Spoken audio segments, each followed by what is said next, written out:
Malawi Today.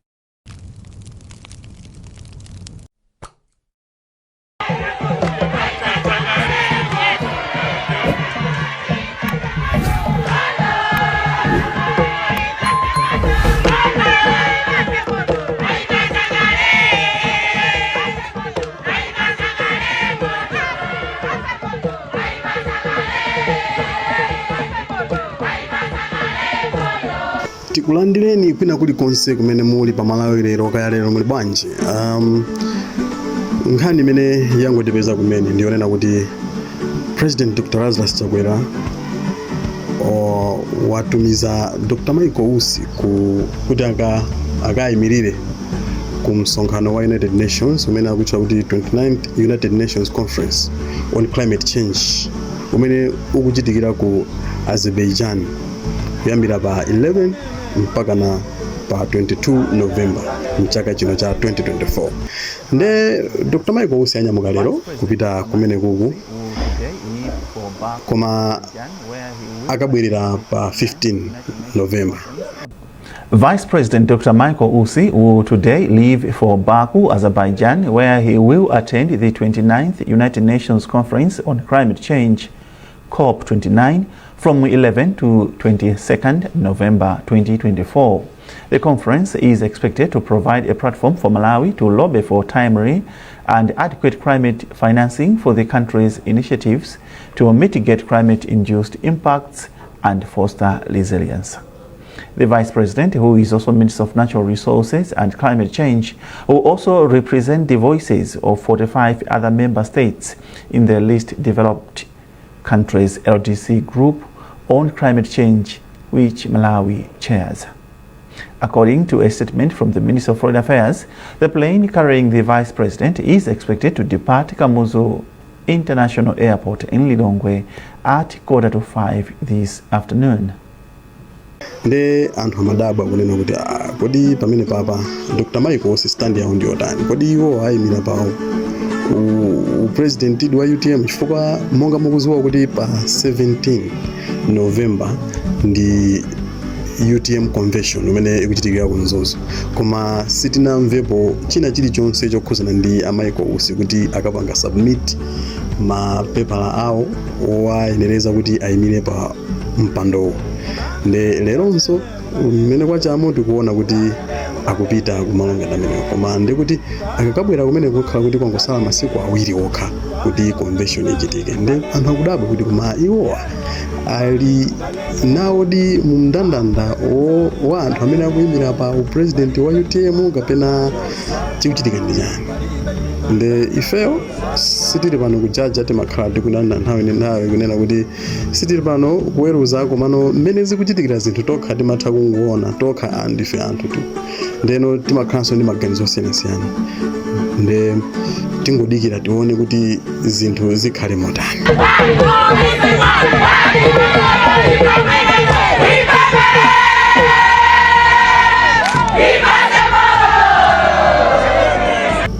Koma President Mafunso akupita di lero ku Azerbaijan, akabwerako pa 15 mukalata imene OPC yatulusa imene mukuiona pamene poli uthenga wake ndi umenewo. Ndi kamba ka ulendo umenewo anthu be mafunso akumazifunsa kwambiri kuti kodi chikuchitika ndi chani ku UTM, chifukwa anthu akubalalika kwambiri. Anthu mukuti balalisa chifukwa chichitisireni Mafunso msonkhano. Tukumbukira padzana pajana anayitanisa msonkhano wa UTM, anayitanisa akuluakulu a UTM nkukawauza kunena kuti iwo watu ndi ana abanja limodzi ndipo akuyenera kumakhala mokondana. Komanso anaonjezerapo nkunena kuti akuyenera kuzasapota mtsogoleri amene angazawine ku convention. Ndeno chipangireni zinthu zimenezi mukuoneka kuti mu UTM anthu asiyanso kulongolola lako kapena kokana kapena sositi kuamvaso anthu akuanyuza Dr. Mafunso zikuoneka benga tunena kuti pali chinthu china chake chimene Amaiko Usi anayankhula ku msonkhano umenewu chimene a UTM sanachituluse kugulu.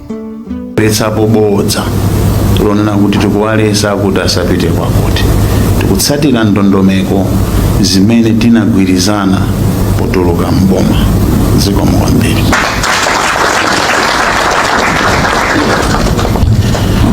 Zikomo kwambiri. I think honorable kale komano muna ningomanga emphasize ku UTM tindi constitution and ifeo tosa tsogoleri mutimalemekeza constitution yathu imeneya kuti pakadali pano tsogoleri ndi Dr. Michael Usi. So ngati tikukanika kulemekeza constitution ya Japan tizalemekeza bwanji constitution ya dziko. So we make no mistake, wina sakunamizeni to safe pano we acknowledge Dr. Usi as the current acting president wa UTM.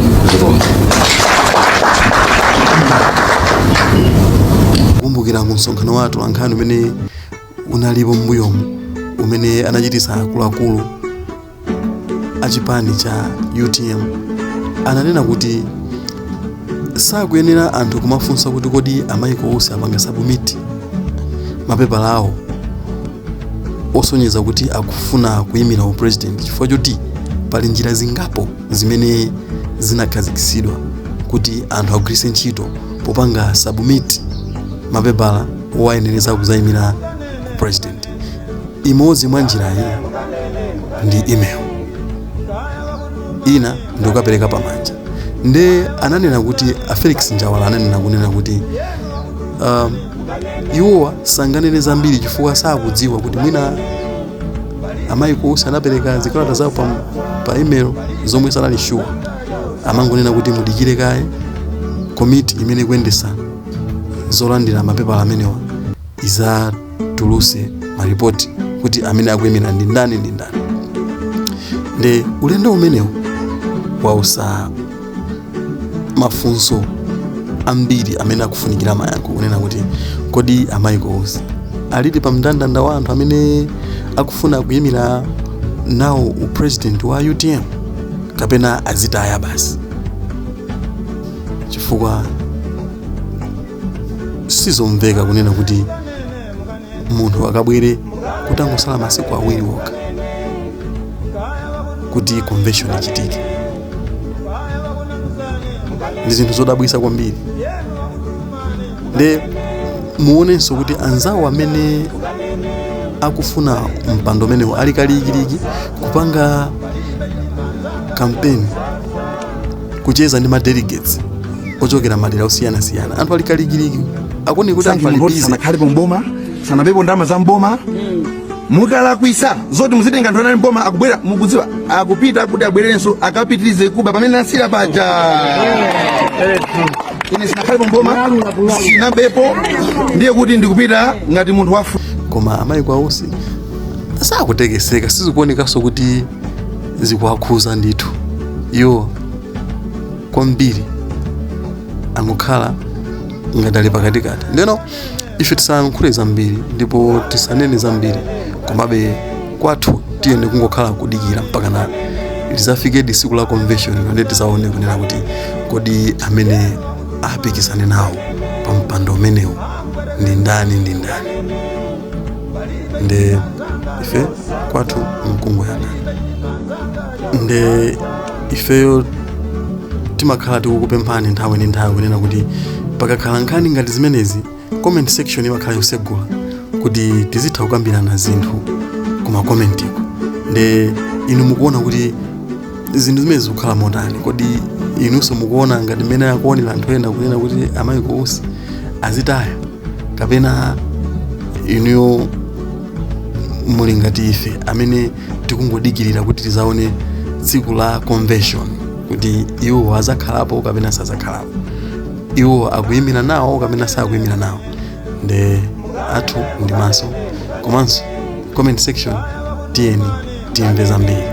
Kwa amene mungotipeza kumene, pempho lathu ndi lomwe lija kuti subscribe to the channel, like and share, chifukwa mukapanga hit notification bell ndikuti inuyo muzakhala anthu oyambirira kuzipeza nkhani mosavuta.